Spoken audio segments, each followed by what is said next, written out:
The world is soft now. The way we raise our children is soft. I don't think we prepare our children. And as a result, they're softer. And this is why we see rates of suicide have gone up. This is why we see more kids depressed. This is why we see so many men out there who are lost. It's because we're not taking them through the proper ceremonies and rituals that we went through growing up. Yeah. And I'm not saying that everything we went through growing up, we need to take our children through, but there's a lot of things that I went through that I didn't understand as a child that I realized it was my ceremony and my ritual process.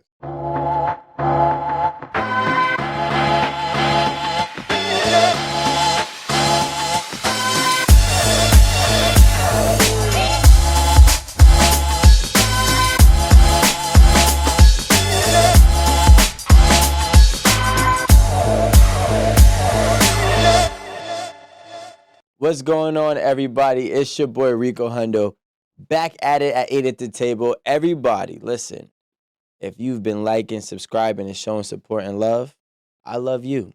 We love you. And we need more of it. And because you were doing that, with all the good feedback that we got on one of our episodes, we had to bring back one of my personal favorite, if not the personal favorite guests we've ever had, Dr. Holistic, aka, well, really, Bobby Price, aka Dr. Holistic. So this is my guy right here. Definitely want to say thank you for pulling back up. Yep.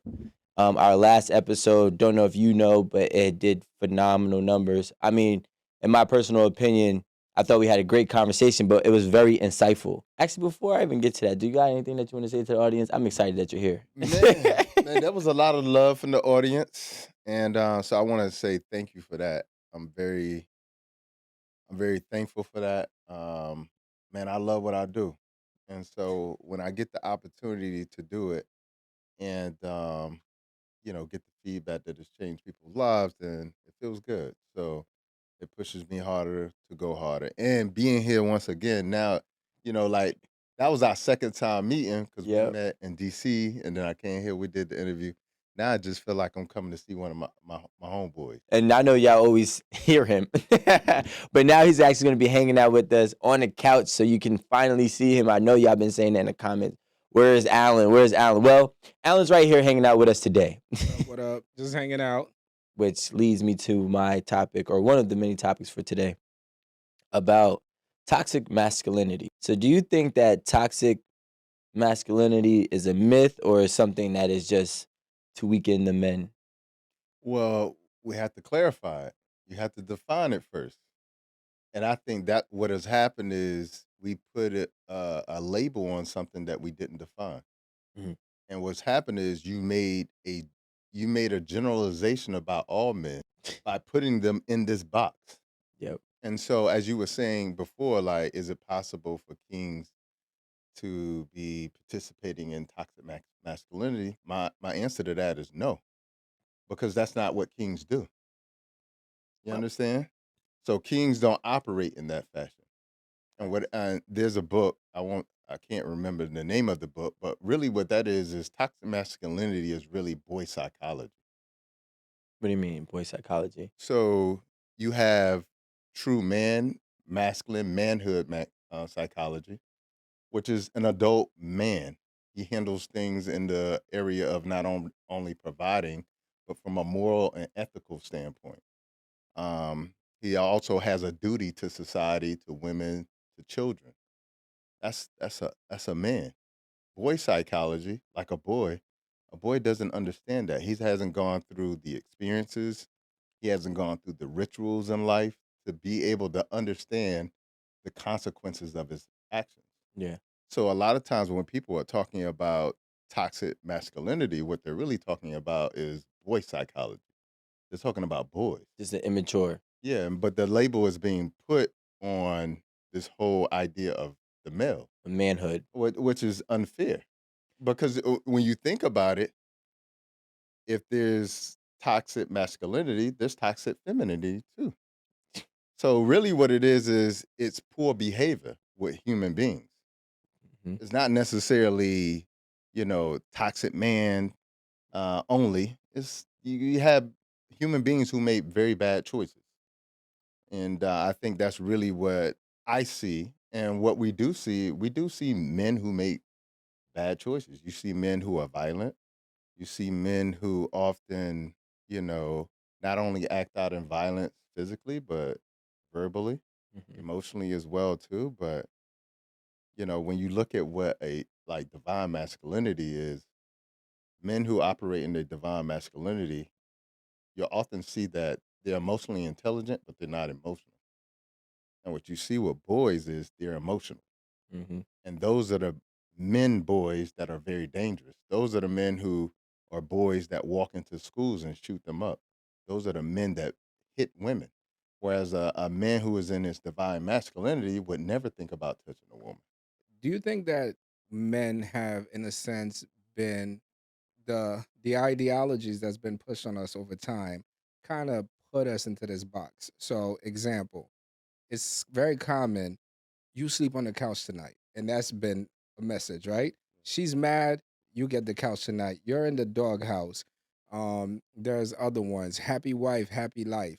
So I feel like a lot of those messages and a lot of these stories, not stories, but because they were actual, a man cave in your own house Yeah. and all these other things that you have, it's almost like we've been put in this position that our leadership and our standards of being a man is looked at as bad. Yeah. And the reaction, I'm sorry, and the reaction to it is usually a very generally accepted by the public. But when in your relationship, you lose your respect over time. And I'll speak specifically for our community. Is quite often what we'll do is we'll take this overarching umbrella of patriarchy Hmm. that is from colonialism Correct. that is affecting all women, Hmm. not just white women, all women, Hmm. and black men included. Hmm. And we'll impose that on black men and say we're doing that to black women as well too. So When we get the label. we get the label, even though we don't even have the power to make some of these decisions, like you're not voting. Like we never had the opportunity in our community to say that black women can't vote. True. We couldn't vote, and then they allowed us to vote before like women But did. and then you have another type of man who he's just gonna be a man no matter what. And that guy, he's more the black sheep. He's Yeah, always outcast. yeah, But I guess the truth is that's the one 90% of women are chasing. yeah. Well, you have to understand that s- quite often you can put a person in position, but you can't make them run like own the position. Okay. So, like for instance, the first case and scenario you gave me, he could be a man when you let him be a man, but then when you take it away from him, he lets you take it away from him. He lets you take away his leadership. He lets you take away his ambition. Lets you take away his motivation. But then you got the other kind of man that you just mentioned. It's not going to be taken. It's like, okay, this is my position. This is how I lead. This is your role. This is my role. If you want to define roles in a relationship, and then when they get to a point where it doesn't work, it just doesn't work. And he's okay with walking away. Well, he's just not going to be domesticated. That's the That's the word. word. Yeah, and And I that's crazy because I was thinking about this whole thing just like a dog. yeah, Like I've had dogs my whole life, right? I had pits, rots, I had beagles, I had a Shih Tzu, and there's some dogs. Once you give them food, you can't take it away from them. yeah, Doesn't matter if you're the owner. Doesn't matter how well you train them. You just can't take it away from them. yeah, And people will say that that's a bad dog, yeah. but it's just him being or whatever is the dog being its natural state. Right, Now, my dog that's a beagle, I could give him whatever I want and take it away from him. right. He's fully domesticated. Yeah. You know what I'm saying? Some dogs just can't be domesticated. And I'm saying this in a way where I don't want domestication to be like demonized Okay, because I like agree. even in relationships, like I don't want to domesticate my lady either. I want her to be who her full potential is too. But I want to be able to live in mine in the same spirit, which means that we got to be aligned. You take a man and you domesticate him. It's like taking a lion out of the jungle and putting him in a zoo, Yeah. right? And little by little, you're taking away everything that he stands for. And men, and contrary, in my opinion, to popular belief, men love hard. Yes. when we love you, we will do everything for you, including being domesticated. Yeah. But then when we do that, then you don't want us. She's gonna eventually lose the respect for you. Correct. And what I think with a lot of men who go through that process and get to that point where they lose the respect, what they didn't understand was every woman is gonna challenge you in some sense of some way. Yeah. And not challenge you to disrespect you, but they challenge that's They a want to nature see of where you stand. well, I don't even think it's to see where you stand. It's just a woman's nature is they want you to be better. So iron sharpens And iron. yes. And so it's just like I'll give you a for instance. If you put 10 men in here and every day they bought the same amount of food for 4 people, Yeah. I guarantee you in 30 days, It's gonna be it 4 ain't gonna people be eating. 10.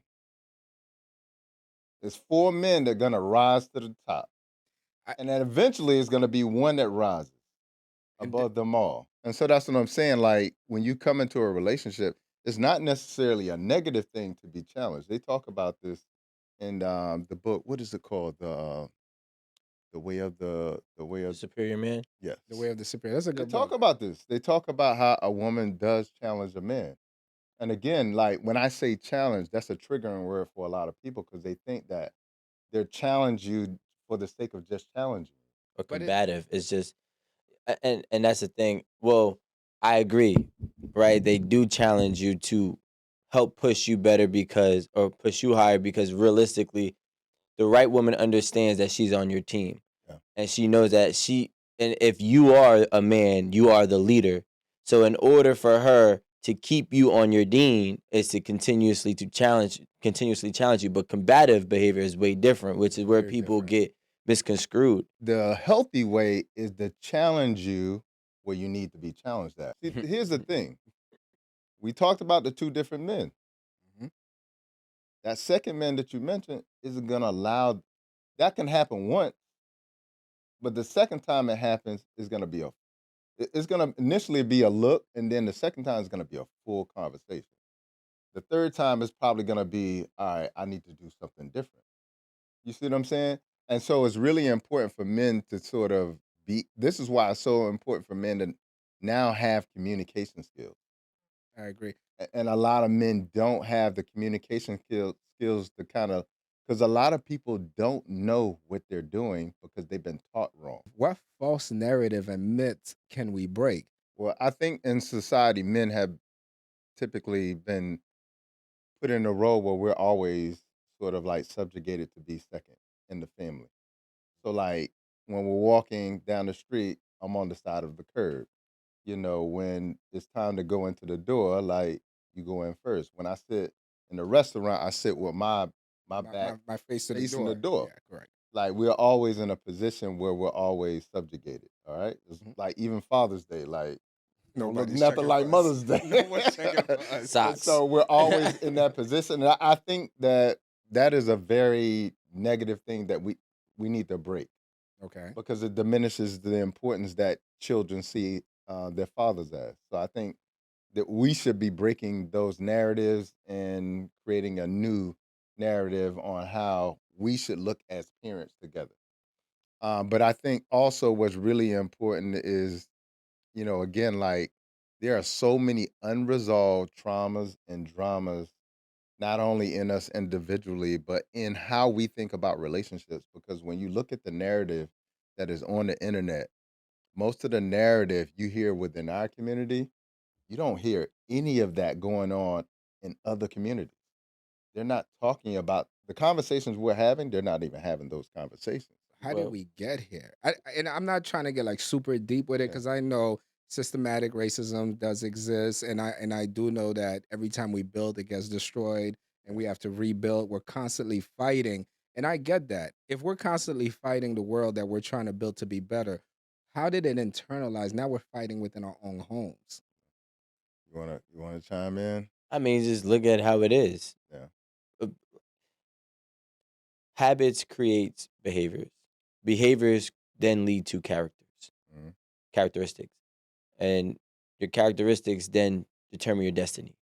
That's just what it is. So if you're constantly doing something on the outside of the world or outside of your home, what do you think you're going to be doing inside of your home?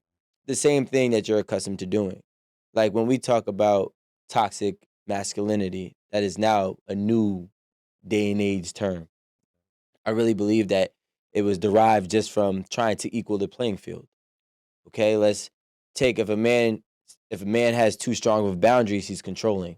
He's toxic masculinity, right? And I think that all of these narratives were used in the negative and wrong way, and people are running with them. So it's hard for you to then counteract these, falsified realities.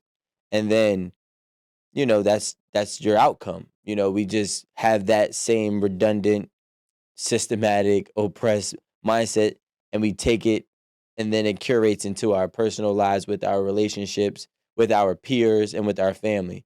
And then it continues and continues and continues.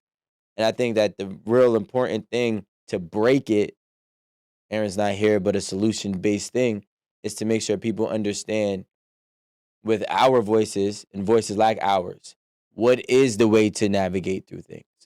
Like what are, like when Marie said, what are signs? One sign that I would say that a woman is being more so combative than challenging, and it has nothing to do with disrespect. It has to do with the lack of belief. So if I say, hey, you know, put this oil in the pan instead of this oil, and she goes, you sure you know what you're doing? That's combative because you don't trust me to lead you, and you're not secure enough in my direction without questioning every time I'm telling you something that's supposed to be beneficial for us. Is that embedded in her? Is that put in her mind to always question everything he says? In my personal opinion, um, I don't think everything is experienced at this point. I think there's just a lot of trauma that's being put into people's ears from their peers and or parents, right? So it could be their friends, their girlfriend, or their or a guy friend could have experienced a certain type of thing, and now he's in their ear or she's in their ear, and then next thing you know, they're living this reality. I don't give grace to, and that's why I said to Amanda that one time, like, who told you that? Because a lot of people are running with regurgitated information that they have never experienced, Yeah. that they think is real. And that's what I was saying about the narrative, right? So, look, let's look at this for example, right? If you go back and you look at avocados at one point was considered poor people's food. Ends up being the most healthy thing for you, one of the most healthy things for you, right? I don't want to speak for you, but I'm just saying, I'm assuming it's healthy, It's health food. right? Yeah. Then you look at About oxtails. you look at Not even gonna look over there. now you look at watermelons, and watermelons was made as a mockery towards black people. I just looked at a video on watermelons. I did not even know the benefits of watermelon. Yeah, It is crazy. incredible. Huge amount of benefits, right? So now let's take avocados and we take watermelon, two pieces of I don't know if they're fruits or veg, but they were shamed upon. So the narrative is shame on you, shame on these, right? So everyone might have stayed away from it. And then somebody discovered, oh, no, these are beneficial. So we're going to go back to this. I say that to say sometimes if a man is 30 years old and the woman you're dating, she's 30 years old, you're not going out every night. We're going to fix our credit. We're going to save some money and we're going to buy a house. Yeah, that's Get on a my man with page. vision, though. Get on my page. And she's like, nah, my girls aren't. No, get on my page. Yeah. And I think that the minute you say that, I feel like the world comes against you. That's when you're the bad You're the watermelon. bad guy. You're the this. Like, why? Because I want to build something? Yeah, but the way I look at it, brother, and that's why I just said, when you have a vision as a man, and you know where you want to go with your life, with your potential family moving forward, and if somebody doesn't want to go with you in that direction, and it's a positive direction, it just means that you're not aligned. You see what I'm saying? It doesn't mean that they're a bad person. It doesn't mean that, like, they can't take instruction. Maybe they can't take instruction from you. Maybe they need to take instruction from another type of guy. Maybe he's a more toxic version of you. Maybe he's a more religious version of you. Doesn't matter what it is, but I always tell people when there's no alignment, there's no, you can't go anywhere together. And I think the other huge things that's really important is that you have to understand the amount of programming that we're getting in our community as well. Tremendous. There's a tremendous amount of programming we get from our music that we love, and there's a tremendous amount of programming that we get from the artists that make our music. Because just look at what the women are saying in the music, and then look at the ones that are married and what they do in their life. They're not congruent. If you look at a lot of the celebrities who are married, Mhm. and if women actually did what they did and not what they said in their records, Completely different it'll people. be very different Correct. because they're two juxtapositions. Yeah. So we're getting so much programming from there. We're getting programming from the internet. There's a reason why a lot of the same kind of conversations and videos keep popping up. There's a lot of positivity on the internet about black love, relationships, love, and coming together, but those don't come up in the algorithm. Why is it so difficult for us to start sprinkling reality in our situations in love? Like, hey, listen, sometimes we have good days, my wife and I, and sometimes we have bad days. Yeah. Sometimes we gotta work through things, sometimes it's tough. You know, like it's not good all the time. It has good in it. It's more good than bad, but there are times that is really not good. Yeah. And then we work through it and then we fight through it. Like I think for us, we've been shamed so much that we need to be perfect on stage all the time. If I'm a traditional man, which I am, that means that I can't be with a woman who's not traditional. It doesn't make a woman who's not traditional bad. It doesn't make her like, like she should be thrown from society or she shouldn't have the love of her life. She's just not for me, and I'm not for her. That's all it means. And I think like people make this far too complicated.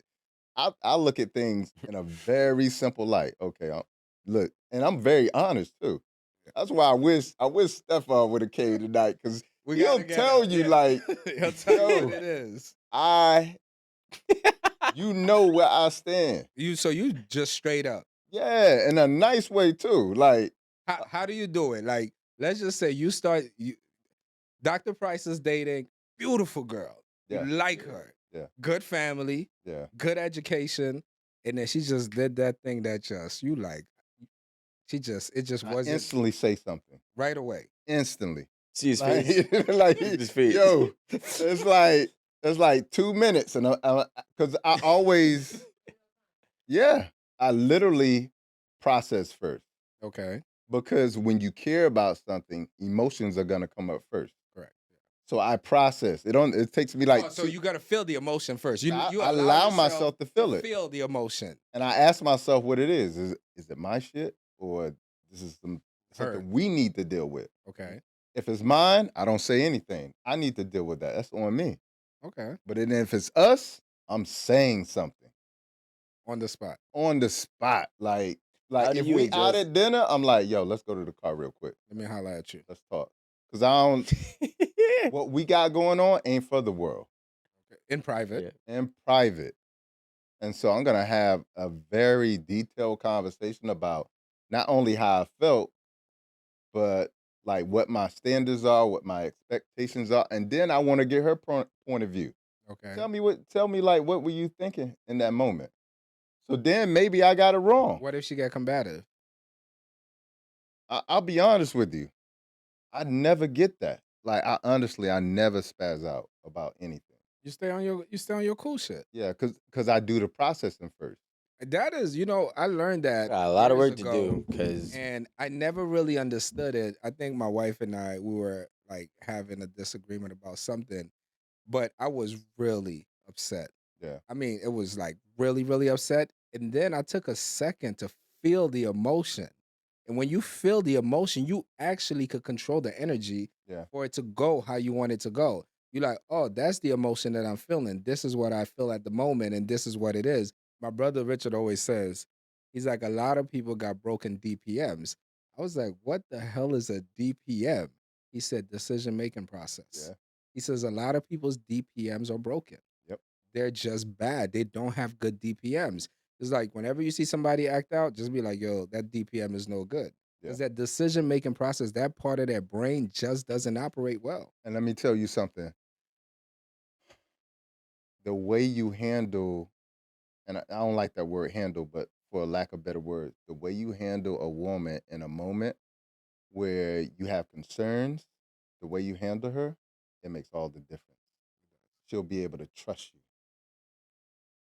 When I tell you, like, that delivers so much trust when I'm upset and I'm telling her, and let's say she actually did something wrong. Mm-hmm. And when I'm telling her how it made me feel and why I'm upset, but I'm saying it in a way where I love you. Okay. You can't do it like this. Okay. This is gonna kill us.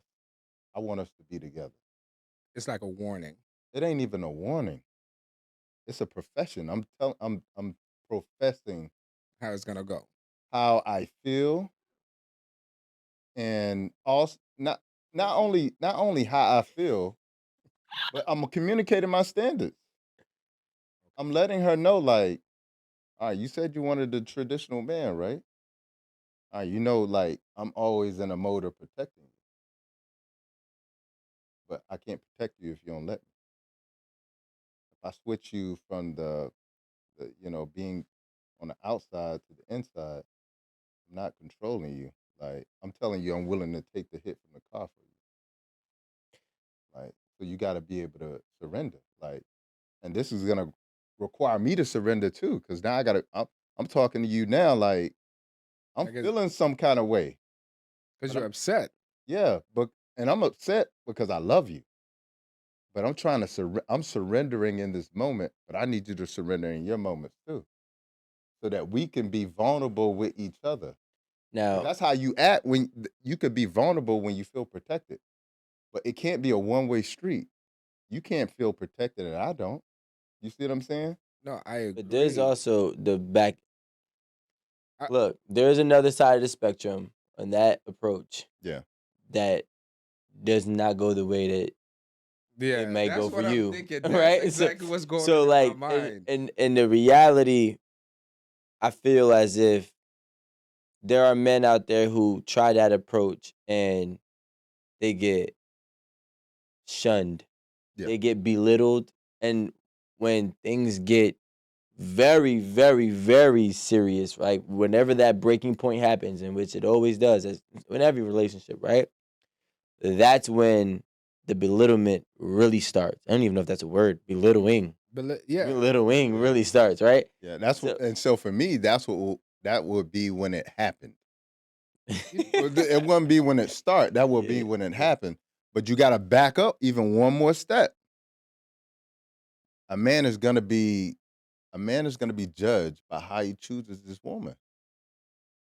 So you might not have made a good choice. The same way a lot of women don't make a lot of good choices than men. I agree 100% with everything that you're saying. My question is this. I always feel like I know when I'm talking to people who did the work to be where they're at. Yeah.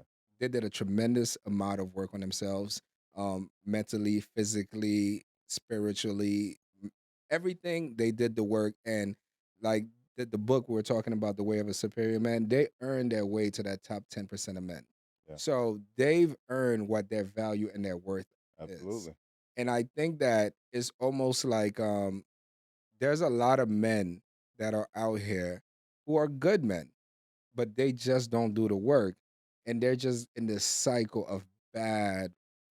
It's almost like a treadmill. It's like a cycle of bad, and it's just like, let's say, anybody knows, if you want to buy a house, you fix your credit, right? You get your credit right, then you buy the house. It's like carte blanche after that, because 100 banks are gonna help you out. But then you got the person who's trying to buy the house, but they won't fix their credit. Yeah. They're trying to buy the house, but they won't fix their credit. And I feel like that's where a lot of men are. But what is a person to do? Because most men don't have that. Get there, then you could do that. Yeah. Until you get there, until you work on yourself, you're just gonna be in that bottom cycle. Is that a reality? That is a reality. And this is what I always tell young men. Until you find your purpose, cut women off. You don't need to be with women at all. Okay. And I say that because of this. Because while you're fiddling around with women, at this state of you that is not the highest version of you, you're going to be making choices from the lowest version of you, which inevitably means that you're going to be making the wrong choices in women because you're going somewhere. And along that journey, what's going to happen is you're going to be dealing with women who don't really choose you, who are exhausting your resources, and who are literally depleting you of all of the little fine and small amounts of That you divine need. masculine energy that you do have. So what you need to do is cut women off until you find your purpose in life. And when you find your purpose in life, what's going to happen is you're going to be so fed that it's going to spew out in your life. And you know what it's going to do? Is attract all of those women that you want in your life. That's exactly what I did in my life. Like I went to college. I was a basketball player, and then I switched to pre med. And when I switched, I made a switch. I was studying 10 to 15 hours a day. I worked 2 jobs while I was in college. I did all this. And also, I had a son when I was in high school. I did all of this. I cut Same. all women off, bro. And if I did date and I got to a point where it wasn't working out, it was like this. Yeah. Anything that was taking me off my journey towards my divine self, I I got rid of it very quickly. And a lot of men aren't willing to make that sacrifice. And as a result, they never achieve becoming the highest version of themselves. Their But I got a greatness. question for you though. Do you feel like having a child enhance your level of discipline? I think, and I write about this in my book. I just came out with a book, Life is My Guru. And I write about this in my book. Me having a child at 15, it saved my life because I grew up in a very impoverished neighborhood. I grew up around the wrong people. I had one friend that I saw kill another one of my friends with a bat. Another friend double homicide. That's the kind of neighborhood I grew up. My best friend and cousin got killed.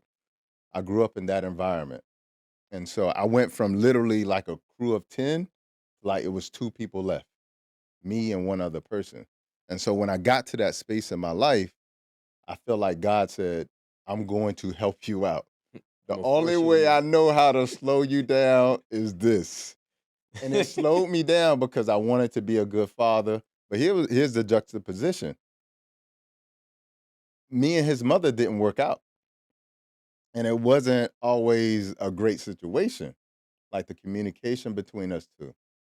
And so it literally put me in a state where it slowed me down because now I got to figure out how I navigate seeing my son, being with my son, because it's not easy. Yep. So what my son did for me was slow my life down, because otherwise it could have been very possible I'd have ended up like one of my Like one of friends. your friends, So definitely. that's really what happened with my son. My son really slowed my life down. And I say that because I see, I'm not, no disrespect, a lot of that happens with promiscuous, poor decision making women. They go out there in these streets, they do all these crazy things, they end up pregnant and become super mom, holy woman, focused, and you watch their whole lives change. Yeah. Right? I mean, even my life, like I wasn't going too crazy, but my life changed You were once going I had. crazy. But I was within reason. You were going crazy. But For your perspective. from my Fine, perspective, 1 month, you going crazy. but I was a bachelor, Yeah. But like, but when you have a kid, I feel like but again, I was always disciplined, right? No Me matter too, what it me was. too. But when I had my child, my daughter, my discipline went from what I thought was a 10 to a real 10. So that's why I asked that, because I see oftentimes that, and mind you, this is not everybody, because some people have kids and become worse. Yeah. But I do see oftentimes that someone will have a child where they were either going down the wrong path or they were just biting the bait all the time, and that allowed them to really close their mouths. and literally focus on what they have to do, because the bigger picture is that there is, a baby that literally is depending on you to eat. Yeah. And like, I always say this, and this is just my perspective. A man can never be a full man until he has a child to provide for. That's just my Well, it's gotta be something bigger than you. Yeah. yeah. Like, you gotta have a duty to something outside of yourself. And until you get that sense of duty to something outside of yourself, it is gonna be very difficult to be a whole and complete man. I think, but like when you really think about it, it's like there's not like I said I cared a lot about a lot of things. Yeah.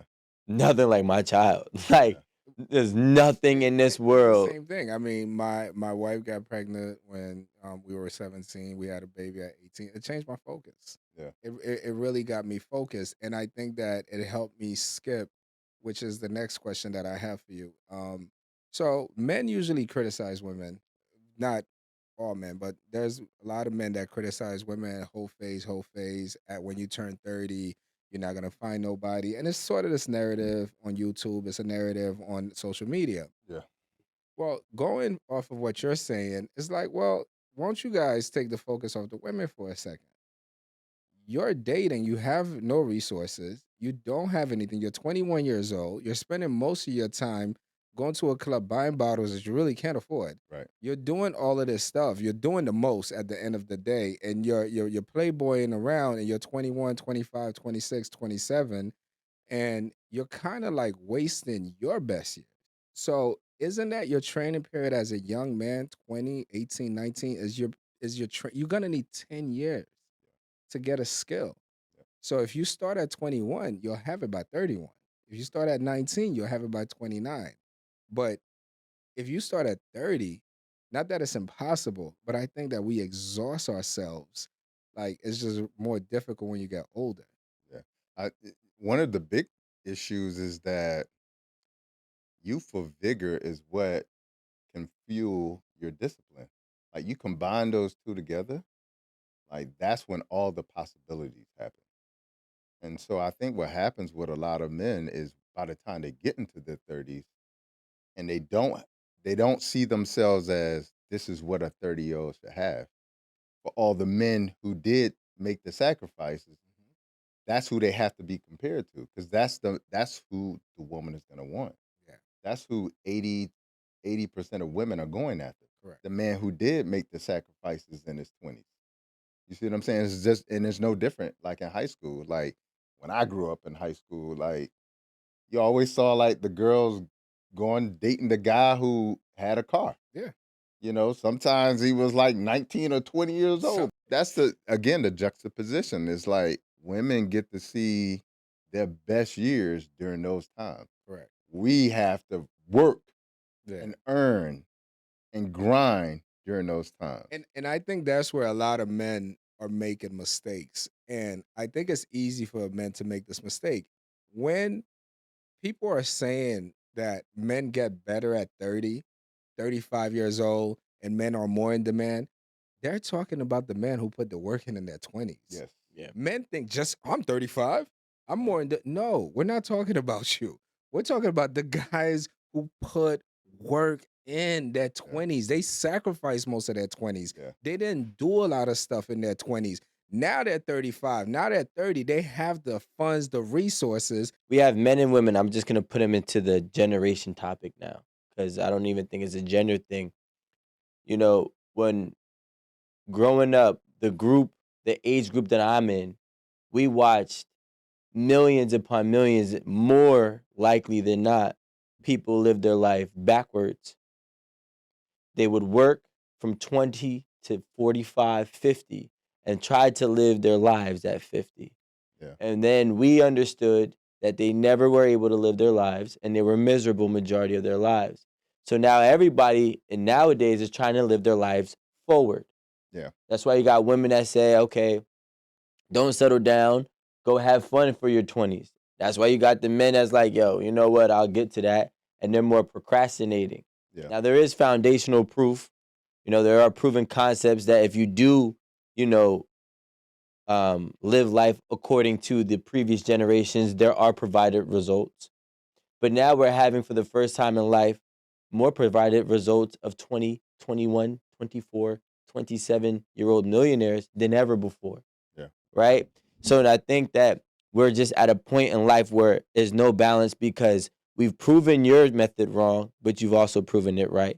And you're proving our method wrong, but we also have some people proving it right. So now you got people caught in between the two. 'Cause Yeah, and I'm not disagreeing. I just think that the old ways took too long. yeah. But Yeah. the thing about it is this: like, I'm just gonna say that number is just highlighted more today. It's the Yeah. same number it was 30 years ago. The same amount of millionaires back then that were 21, 22 years old is still less than 1%. Like, it's statistic. It's less Yeah, than but 1%. are there more people? No, same. Because of that e- 1% Even can be with a different even 1%. even with one, even if, let's say 40 years ago there was 209 and 250. I don't know. Let's say it was Yeah. 275 million people in the U.S. Right, and let's say today it's 350. Just hypothetically, that's 100 million people more. It's an additional 1%, but that actual 1% number never moved. Yeah. It's still more people, 1%. but it's still 1%. Yeah. So what happens is that That 1% is still going to be It's equally still distributed. the odds are still the yeah, same. the odds are the same. Within the total And population. there's still 99% of people that's not gonna see that. So, Yeah. as I get older, I realize a couple of things. One is that when you're 25 years old, there's a lot of things you could get away with. That when you're in your 40s, it's like, bro, what you been doing this whole time? Yeah. Right? There's a lot of things that you cannot get away with when you get in your 40s. And the thing about it is, like, my dad always used to say this to me, and he still does. Doesn't say it as much anymore, but he used to say, "You'll meet me there." Because he was in his 60s back then. He's in his 70s now, or even when he was in his 50s. I'm like, Bobs, you don't understand, man. This new generation, you don't get it. He said, "You're gonna meet me here." Yeah. Because I'm already here. You gotta come here. And what happens is that when you waste most of your youthful years as a man, you need that time back so you could get right. You need those 10 years. You need them. But you gotta blame y'all because kids are coddled at 21. We back then, y'all had to get out the house and figure it out. Yeah. Now it's all right. Let me stay in with my Yes. parents till I'm 30 years old. And then you allow your child to live with you till they're 30 years old and then tell them at 30 years old you should be good. No, they still have not lived real life. Yeah. It's the same thing I say to everybody, right? I was kicked out of college, right? I was kicked out of college when I was 20. Everybody graduated around 21, 22. And when they came out of college, they were still my friends. They're like, yo, I'm graduated. I'm like, that's good for you. Guess what? I've been living the real world for the last 2 years. It's not the same. And I watched them have to figure it out at 24 and 25. By 24 or 25, I was already set. Like, my feet were good. I'd had my own place. They're still living with their parents and so on and so forth. So what I'm saying is when we are, not we, because I wasn't that person, but, nowadays, especially in America, men specifically get the ability to live with their parents till they're damn near supposed to be already having their family. Like the age of like I would say a good age for a man to have a family is around 28 to 32 years old. But if you're living with your parents at 29 and 30, you still don't even know what it's like to live on your own. I know people gonna kill me about it, but I'm willing to take it. Okay. I just think we're soft. Like the world is soft now. The way we raise our children is soft. I don't think we prepare our children, and as a result, they're softer. And this is why we see rates of suicide have gone up. This is why we see more kids depressed. This is why we see so many men out there who are lost. It's because we're not taking them through the proper ceremonies and rituals that we went through growing up. Yeah. And I'm not saying that everything we went through growing up, we need to take our children through. Like I actually would never whoop my children. Now, I got beaten. I actually wouldn't do that. But there's a lot of things that I went through that I didn't understand as a child that I realized it was my ceremony and my ritual process. Okay. And I think what happens is, especially for a lot of men, they don't go through the rituals. And if you think about our ancestors, they're like when a boy turned a certain age, it was 13. like, all right, we taking you out to the You gotta go forest. out. And you And gotta live by yourself for 3 months. yeah, on your And own. then you can come back to the village. And some boys didn't make it back. I've seen a clip of somebody says, "What good is having a Harvard education that you cry once your boss yells at you? Yeah, Your boss yelled at you one time, you have to close the door, cry, and you gotta get on the phone with your yeah, therapist yeah, because your boss screamed at you." yeah. And that's what I'm talking about. When I say toughness, I'm not talking about this. I'm talking about emotional toughness, like emotional intelligence. Yeah. Like I think that's what we're lacking is we have no emotional intelligence. We have no accountability. We don't teach accountability to each other. And this is not only for kids. Now we're seeing it with adults too. Nobody's taking accountability anymore. And It, so I think that's the foundation of it all is teaching accountability, emotional intelligence, and the importance of discipline. But the only way you learn those, I don't want to say the only, but in my opinion, the best way to learn these things is through adversity.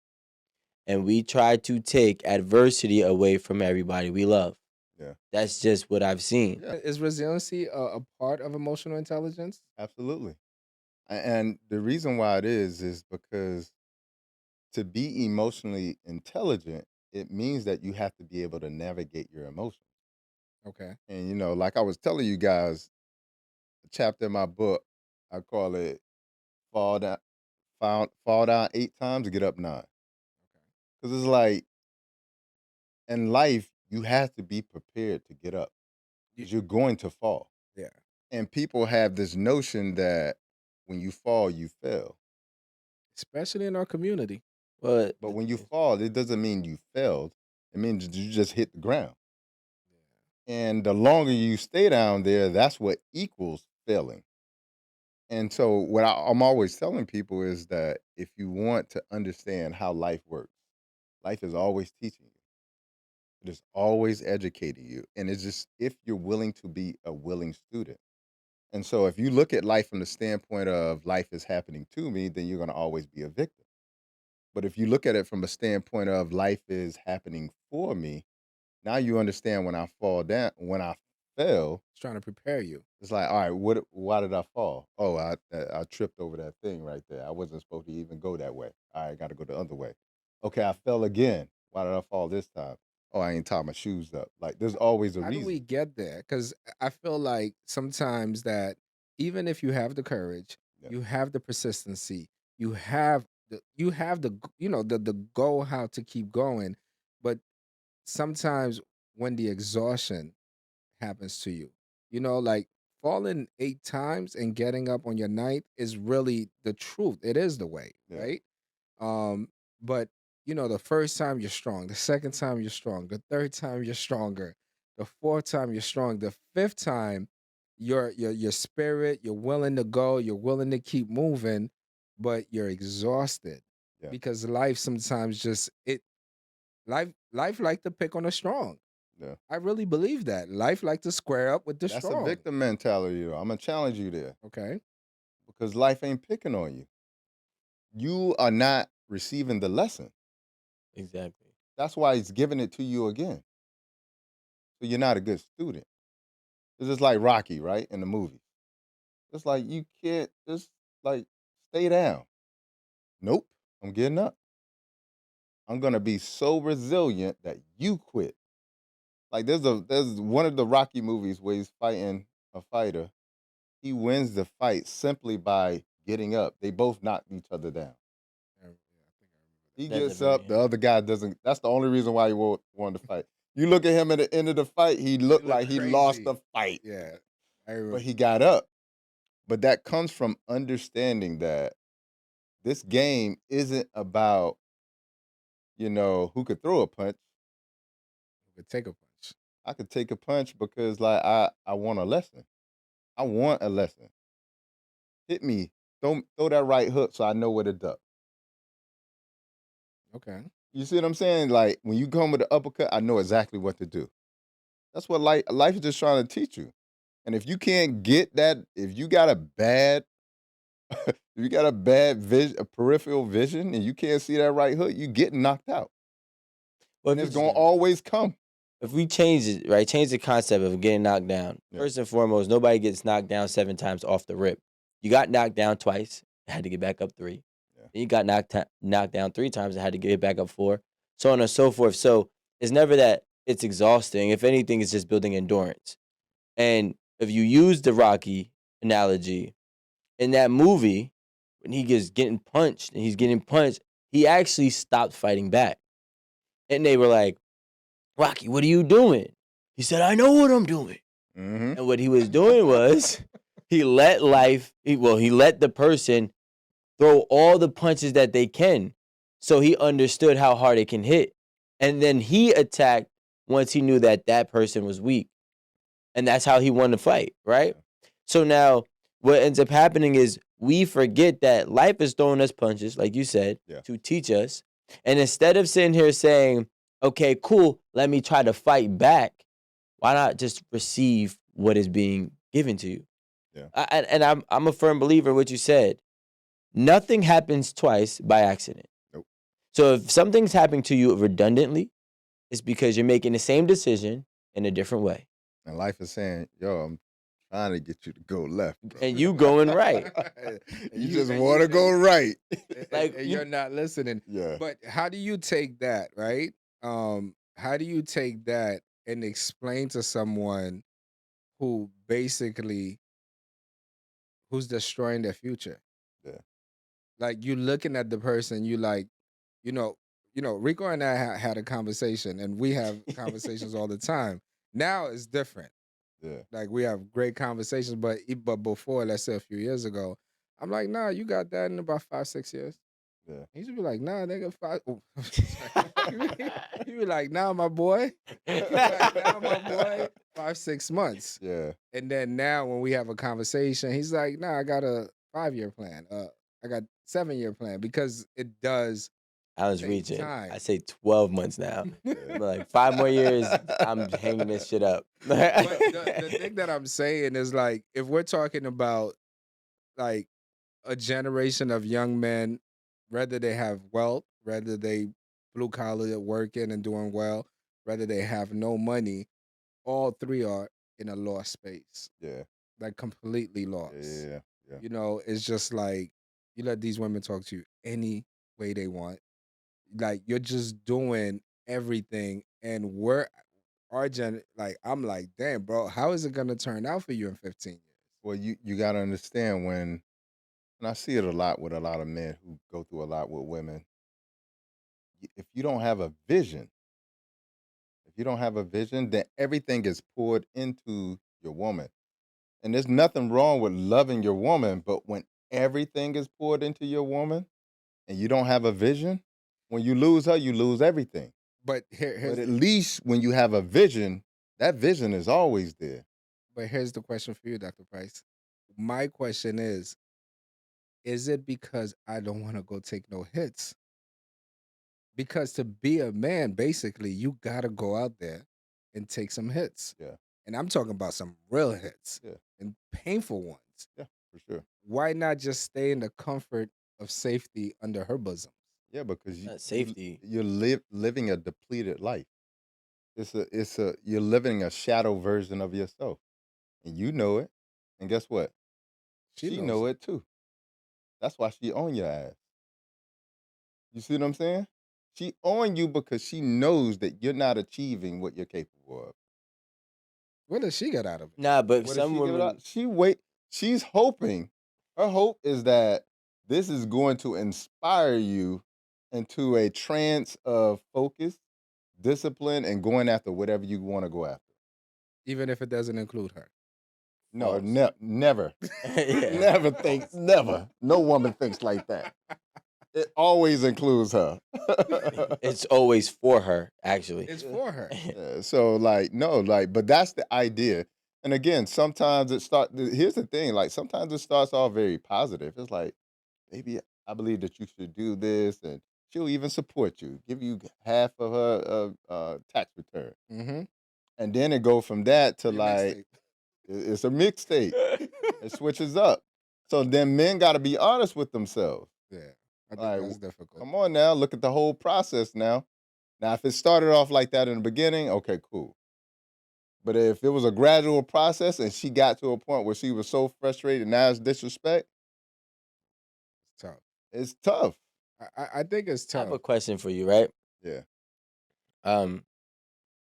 If there was ever a point in time, which there had to be, right, that you were really down in life, Yeah. right? But not just down in one area. I mean, down in all, Yeah. right? Or pretty low in all of them. Mm-hmm. Did you ever believe that you belong there? In that down Yeah, space. you have a moment. Like, yeah, like, let me tell you something. I have lost it all. And when I say I've lost it all, I lost my girl. I was homeless. I lost no money. Everything you can think of, you could lose. I lost it all, bro. I had to sleep in my car during the winter. Like I lost it all. So I know what it like to be here. Like not here, not here, here. here.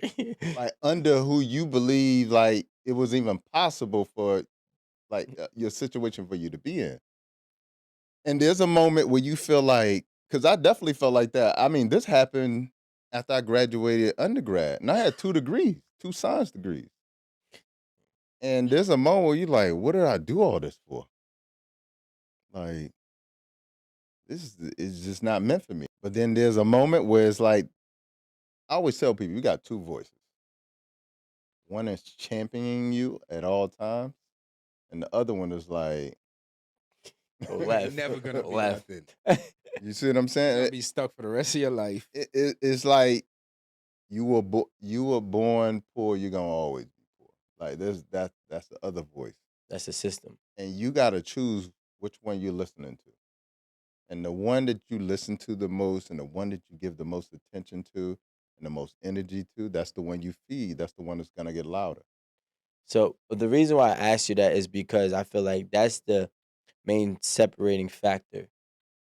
Everybody gets knocked down, Yeah. right? And we keep on, asking the question or posing the question like, what do we tell these people? We tell the people that even when you're knocked down, because the people that you probably look up to, like Dr. Holistic, and you like, I rave about you, so they might rave about you too. So like the people like that, they don't know that even when you were at your lowest, you didn't really believe you belonged there to live for life. I think a lot of people, when they get knocked down, they think they deserve it. They think that they can't get back up, or they think that this is where they belong. And so they quit, which is why they lose and or fail. Yeah. And if you know, I mean, you had some credentials that you could be like, I have a potential that I know can provide results. I think people need to believe that for themselves too.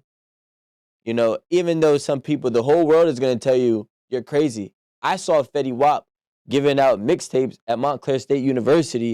And I was like, get him up out of here. Yeah. And a year and a half later, I'm listening to him and singing his songs. Yeah.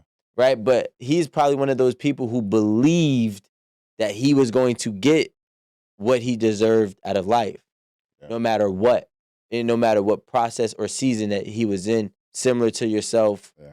myself, Alan, et cetera, et cetera. You know what the source of that is though? That belief? Is when you don't look outside of yourself for validation and approval from others. I could agree with that. That's the source of it, bro. Because that's the one thing I can say about me. Like, even at my youngest and at my worst, like I never looked for people to validate me. I never looked for people to approve me. I never needed that. And so because I had that, whenever I got down, just like everybody, I had the 2 conversations going on. But the big thing was I had to revalidate myself. I didn't go outside of myself to say, okay, I'm in a jammed up position right now. I need to go get my girl back. I never thought about going to Oh get my my girl God. back. Yo, And men Never do that. thought about that. I'm thinking to myself, I'm trying to get my stuff together and focusing on myself. So I this can isn't get- who you are. Yeah, and You don't belong here. I'll give you another story. This is an even better story. When I was in the 7th grade, I was telling you about I watched a friend kill another friend with a bat. I lost my best friend and cousin that same year. I go from the 7th grade to the 8th grade. Now that year before, I was reckless because nobody's thinking about this 12-year-old kid Acting out. has witnessed the murder, lost his cousin. Like, he's gone through something. Nobody thought to give me therapy. No conversations. You know, like, I come from a family, like, I love my family, but nobody, like, we don't talk about it. hugged me and said, like, yo, he needs some support. Like, it wasn't like that. And so I act out. And so naturally, when I go to the 8th grade, and I write about this in the book too, they put me in the special needs class. They put me in the special needs class. And I remember the first day in there, I'm looking and I'm like, man, these kids look special. Like, why am I here? And so I raised my hand and I'm like, yeah, I think I'm in the wrong class. And she's like, what's your name? I tell her, like, no, you're supposed to be in here. She says, Johnny had 5 C-cell and Sally has 2. And he gives her 2. It's How like many? a whole joke to you. Yeah, I'm like, what? I'm like, yo. I said, I know I'm in the wrong class now. I was like, this is like They addition. classified you. I was like, I always got A's and B's. Like, Yeah. and she was like, yo, if you outburst again, you got to go to the principal. That's why you were in that class. And listen, you know what I did? I said, I'm going to the principal's office. So I go and I'm like, what's happening? I'm like, why am I in this class? And he's trying to convince me you're in the right place. And I said, I'm never going back to that class. So, like, what are we going to do? He was like, you got to go back. I said, there's no way I'm ever going back to that class. I don't belong there. And he finally tells me, your mom has to sign a waiver. That's the only way you can get out. Mom comes to the school, signs the waiver. He takes me to a class that I don't even have the prerequisites for. It's algebra, and I haven't even taken pre-algebra. So he set me up for failure. On purpose. And when the teacher saw me coming into class, and it's an AP class too, and she's like, "Are you gonna be trouble?" Because like, again, like I grew up in the hood. Like I had gold fronts in the 8th grade. Like I'm trying to tell you, like So it's that's why. intimidating. You coming in like, Yeah, like what's he doing here? It's like I don't look like the other kids. okay. And so she's like, "Are you gonna be any trouble?" I was like, "I'll sit in that front seat right there every day." And so I ended up getting an A in the class. And at the end of the class, the last day I was walking out, she said, "Hey, stay behind." She was like, "I want you to know, like, do you know he tried to set you up?" I was like, "Yeah." For failure? And I was like, "Yeah."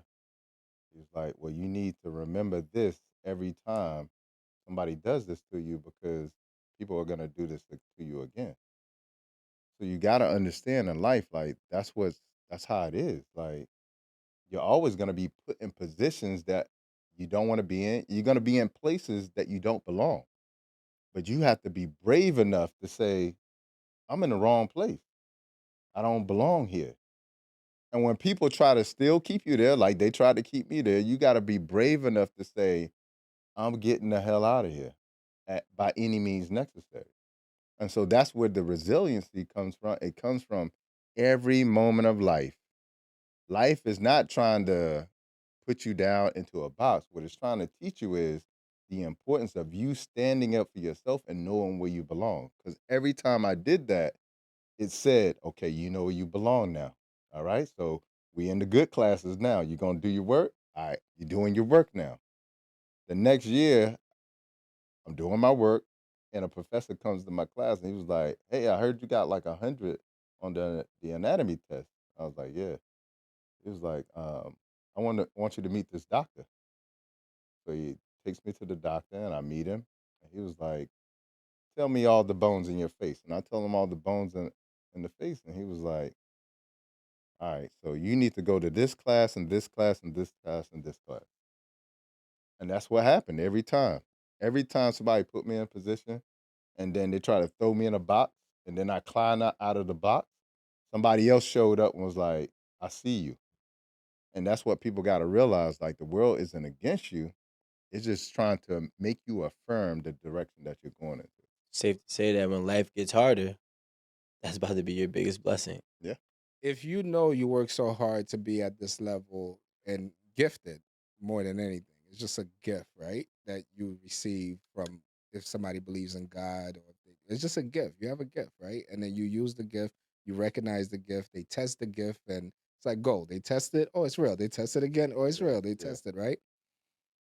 But what do we say to our average guys who maybe feel they didn't have that gift? You haven't been tested a lot in life, and you're okay with that.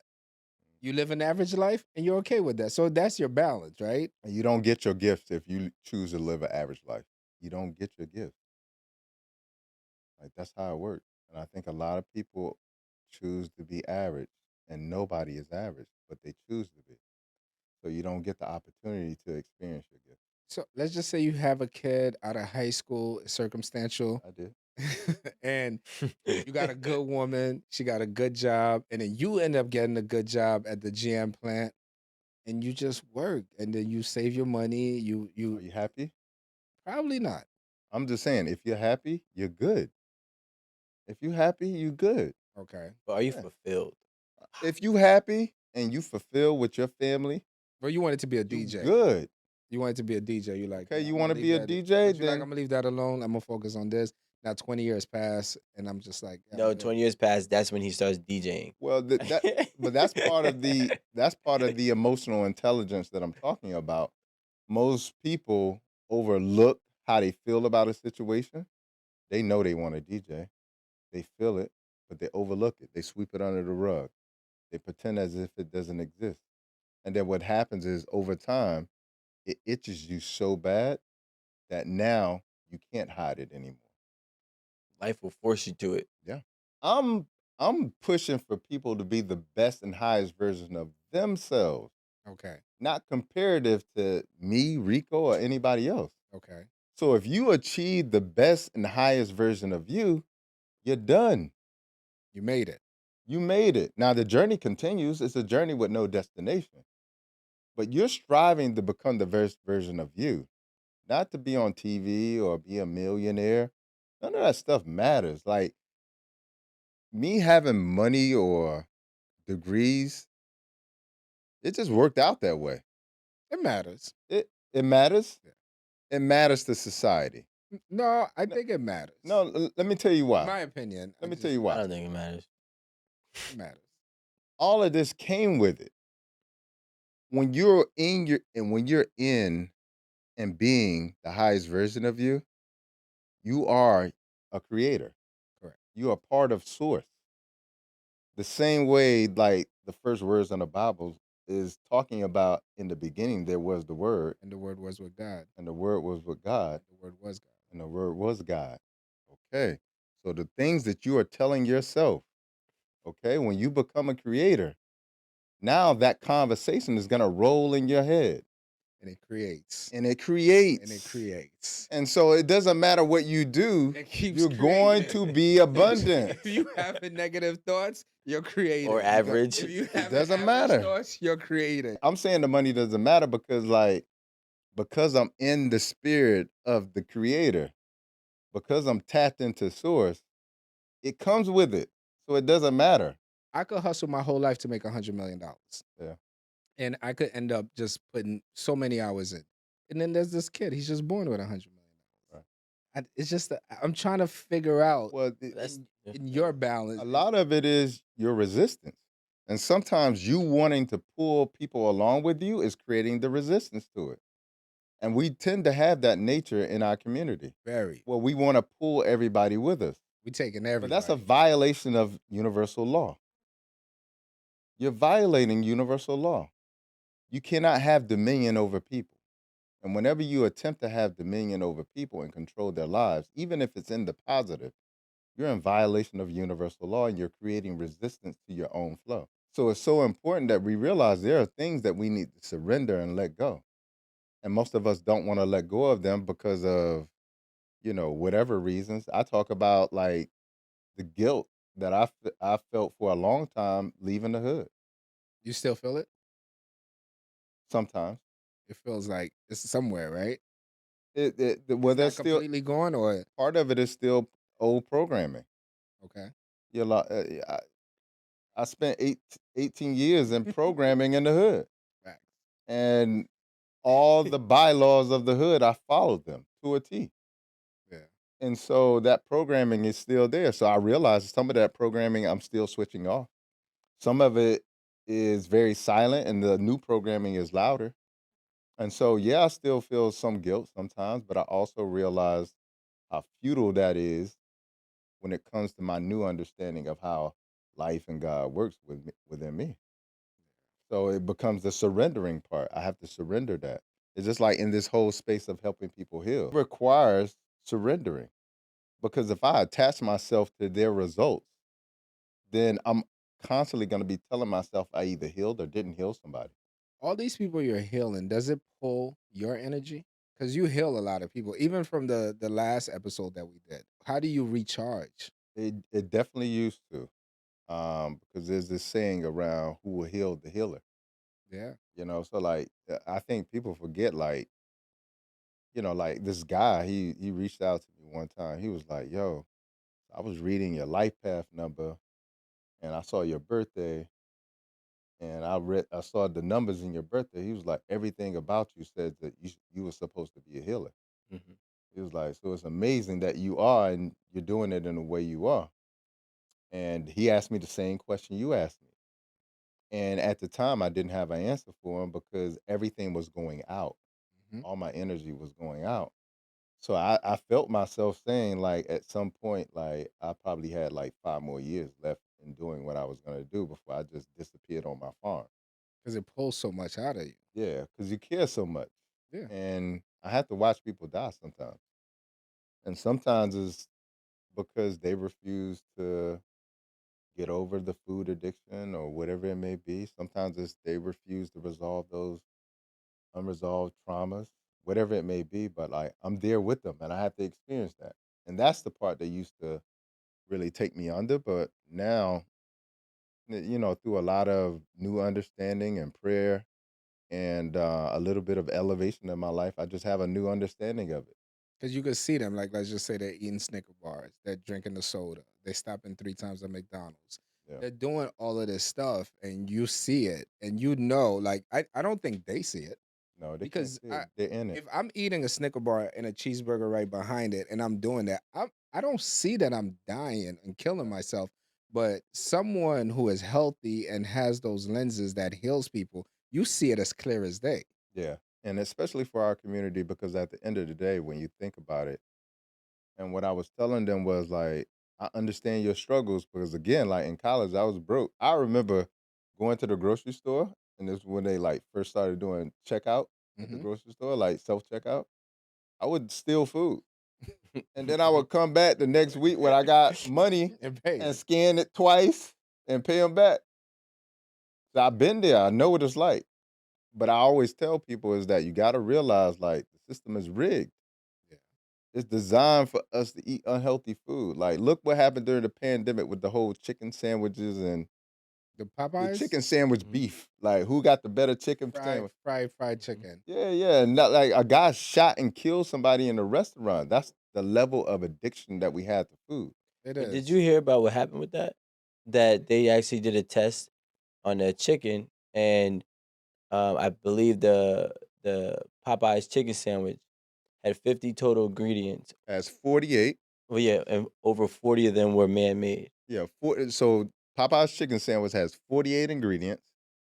Chick-fil-A sandwich, just a chicken patty, Yeah. has 55. Two of the ingredients are monosodium glutamate. Monosodium glutamate makes you addicted to food. All right, so that's why they put it in there twice. It's the same ingredient inside of Popeye's chicken sandwich. It Okay, gives you that addiction. it makes you want it. Now you remember the movie that came out with Definitely like Jamie a Foxx? Chick-fil-A. The Tyrone. They cloned Tyrone. Yeah. I didn't see. I didn't see it yet. I'm gonna give you just a scene. There's a scene in the movie where they're at the table and they've discovered like the powers that be are controlling the neighborhood and they're doing stuff and they're trying to figure out how they're doing it. And people are in the restaurant eating the chicken, and they're laughing and giggling, and then all of a sudden he like knocks all the food off the table. He's like, "It's in the chicken." He's like, Yeah. "What's in the chicken?" He's like, "The dope in the chicken." Mhm. And so, like again, I always tell people, like when evil happens, they have to show you. They They have to show They you. have to put it in your face. They have to Because show it has to you. be in front of you. They have so to you show don't you. believe it. But they did it already. Yeah, If people don't listen, they did it, Undercover Brother. but that's the point I'm trying to make. Yeah. It's like about the whole I can't afford it. We can only evoke our power by saying no. When you look at black people as a whole, like black and brown people, if you were to look at us as a whole and our buying potential, It's we have incredible. the economy of the 16th largest nation in the world. If we just look at African Americans, our The buying spending. power is the 16th largest economy in the That's world, crazy. if we looked at it that way. All right. So when we say no to like people in our neighborhood who don't treat us well but sell us food that is unhealthy for us, it's powerful. Well, Liquor listen stores. to this. I remember this is a very, very true story. True story. So one time, we're entrepreneurs. We're always trying to buy stuff. So one time we heard that the grocery business owning a supermarket had a sick cash flow, right? It's daily cash flow because you're selling stuff every day. Right. So usually when we go out to make an acquisition, we usually look for someone who's in the space already, someone to consult us and kind of explain to us the space. Yeah. So we met this guy. He owned like 4 grocery stores or something like that. You know what he said? He said, "Oh, for the Spanish people, you have to put this in the supermarket. And if you're in this neighborhood," he explained to us everything because it's a Spanish neighborhood. You have to put it this way, that way, this way. Or this is a white neighborhood. You have to do this all the way. Or the blacks, you just put anything in there. They eat anything. Yep. Damn. So they're just like that. Like a chicken. He's like, "Oh yeah, the blacks, they'll eat anything. You just Whatever's- put anything. whatever in. you put Whatever in you there. put on the shelf, they'll eat it." Yep. And I was like, and I think that's why we didn't go into that business. Yeah. Because But I was just like, that's That's reality. most of the food in our neighborhoods is addicting. It's addictive food, that was just like, which is why there's so much opposition to changing our diet. even though you see the weight, you see everything. See, like we're the worst of everything. Dialysis clinics are just as prevalent as McDonald's in our neighborhoods today. You know, like we're number one in everything. Number one in obesity. Number one in heart disease. Number one in high blood pressure in the world. Number one in breast cancer for women, black women. Number one in prostate cancer for black men. We're number one in all of it. Okay, so let's just say I live in a low income neighborhood and I want to change my life. Yeah. What do I eat? Well, first of all, I think the most important thing is, again, the power of saying no. Understanding the power of your dollar. Okay. Okay. And then when some brothers like you start to come through, like, hey, I want to buy a supermarket, it's like, all right, can you put some fresh vegetables and some good stuff in here for us? Okay. So that's part of it. The other part is like, like what I was telling people, on the session what I was having with them, like that's one of the reasons why I started a tropical fruit farm. When you look at what Bill Gates is doing, he owns over 250,000 acres of farmland. And what he's doing with that is Mhm. not good. I'll just say it that way. Okay. It's not GMO stuff. It's GMO. It's a company called Appeal where they put this plastic layer on the outside of veggies. Is just a bad look. And so, like, that was one of the reasons I said, you know what? I'm gonna buy a farm so I got my own food. But then the idea comes like, all right, I can't eat all the food myself. So, So let me share it with the like people. finding people like black farmers like myself. I'm gonna just play devil's advocate Let's for 1 do it. second. Yeah. Look, if we have 300 and something million people to feed. Yeah. We have 300 million people to feed that are impatient. We have 300 million people plus to feed. They don't want to hear nothing. I run a business, let's say, and I'm like, look, it's a fast food, but I'm gonna make good food for you.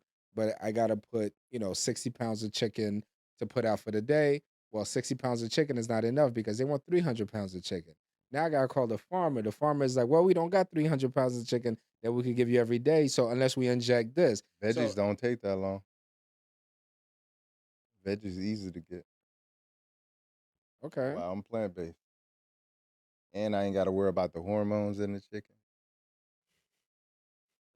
So I could just eat some carrots, some celeries. Don't dump me down there. Yo. I 'Cause I'm swear, gonna tell you, Came a groundhog. People be thinking people who don't eat Nah, meat Dr. like Price, just I'm be not eating gonna lie to you. carrots. I'm Bugs Bunny. I'm off my devil's advocate. I'm not gonna even lie to you. I really been on eating healthy, and I actually really enjoy it. Gotcha. I prefer it. Like, I could cut down on the alcohol a little bit, but I love my alcohol. I Gotcha. love me a drink or two, and I love me a cigar. Okay. I did read people who smoke cigars do live longer. Yeah, Really? that's not true. I'm about to say. Yeah, neither is the alcohol either. No, the alcohol definitely. The alcohol, they'll take you out. I try to tell him they to say stop the drinking beer, cigar- but he doesn't. No, I don't. I haven't drank beer in almost like 3 months. Okay. So, but the cigar, the reason, and because I smoke cigars, so I went and I was like, how? They say that when you smoke the cigar, it relaxes you so much because stress is really what kills the whole body. Mm. It says the stress that it releases, it adds to your life. Oh yeah. That's what I'm telling. Hey, yo, let me tell you something. That's crazy. Remember I was telling you about the doctor I met Mhm. before I had this idea to become a healthcare professional. Yes. He took me to the hospital, and he took me in this section of the hospital, and he's like, "You know what this is?" And it was a blood vessel. And I was like, "Looks like yeah, that's a blood vessel." Jesus, He's that like, "I'm long. gonna show you something." He hooked it up to the end of like a water faucet. He turned it on, and it looked like a sprinkler, like just all kind of water just coming out of All it. types of holes in it. I was like, "Why does it do that? Is that how our blood vessels are?" He's like, "That's how it looks when you smoke." Cigarettes. You think tobacco and Because cigars are very different? I don't inhale cigars, right? So cigar is almost That like a sound like me and mouthwash. hookah. I don't inhale hookah. You hear yourself? But cigars. You hear yourself? This is being recorded. Like when what's it called? When I work out, right? I got so deeply addicted to pre-workout that I wouldn't even drink it with water. Just parachute it. Put the powder in your mouth. Yeah, because it I've hits you. seen it. It hits you faster and it's stronger. It's more potent. So they said that like things that go in your mouth. I'm not unpausable. What's it called? Typically go throughout like your bloodstream faster, or your brain faster. Yeah. So if you're inhaling, You're or not inhaling, but it's like this. but you're still pulling the smoke into your cheeks. I'll send you guys the link. I was just gonna say, all I gotta say is No, I agree. Let me tell you something. You got a dirty habit. I'm just trying to tell you, bro. You can do whatever you want to do. It is very rare that I have conversations with people that basically put me into a spiritual, mental trends like a place. That's what I'm saying. Like the audience, they're watching it, but I'm telling you, if you sit next to this man, to this doctor, you could feel that. You could feel it. You could feel the healing. You could hear it. So I'm not going against what he said, because I'm telling you, since the last time you were here, you could feel it. It's like, even though I know you're talking in general, but it's like everybody who watched that episode felt you were talking to them. Yeah. I never understood when people outsource for things that is all within. Like stress, What do you mean? like stress levels is literally how You you. outsource I don't outsource. when you go to the gym? No, I don't. I don't go to the gym for stress. I go to the gym because I know I'm on camera. That's a whole different thing. I've been fit my entire life. I don't know anything else. But like what I would do, how when I have high stress levels, you see me on my rooftop reading a book, I see. listening to frequency. I don't outsource for different things of certain like. I usually try to look within. What's gonna help me look deeper within? Yeah. To calm me down. Yeah. I can't. That's important too. Yeah, I can't go out. Like, I was never, like, any woman that I've ever dated, if she ever got stressed and said, I need a drink, I stopped talking to her immediately. Why? Because you don't have the ability to handle things. Any woman you take serious, you mean? Well, I mean, any woman that I'm talking to, I'm pretty much taking serious. Okay. Yeah, otherwise, we're not talking that much. You know what I'm saying? So, but like, I never liked that. You're saying more like you don't understand, like a toxic, or not toxic, but like a dependency. Is that what you're saying? You don't have, yeah, you. Like you are the source. No. So what that means is he's saying like what I'll do is I'll tap into frequency music. It could be meditation. But still It an could be outside breathing. source, right? Meditation. That's No, going. not meditate. That's I going meditate. No, inward. I meditate. That's going I inward. meditate in the morning. No. Just for the record, I do meditate. No, the music is an outside source, but It's it's a positive it's outside it's source. more so of a leading back to self, Yeah. inner.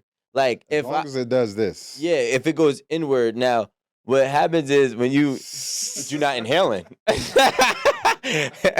But the thing is, like, it's not just a sense of dependency. It's really a character flaw that allows me to know that when certain things are stressful for you, you do not have the ability to sit down and calm yourself down. You don't have any self control of your own legitimate emotions or life or perspectives. You don't know how to handle life. Like, that's how I look at it.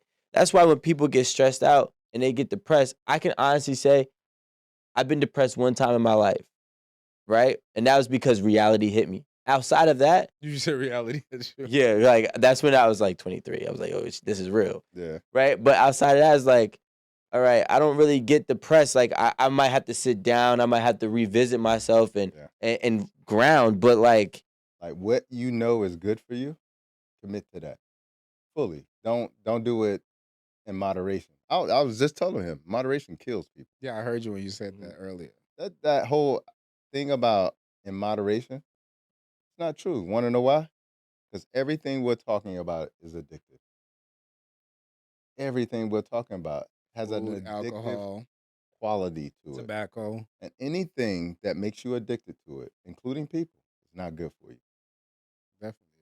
So, like, what I'd always tell people is, like, at some point, you got to make a full commitment to yourself. Not like Lent or my birthday or, or New Year's. or New Year's. Like, That's at the some point, you got to craziest say, like, no, like, instead of doing this diet, I need a lifestyle. That I believe in. I'm a Yeah. huge believer in that. Yeah. I completely believe in that.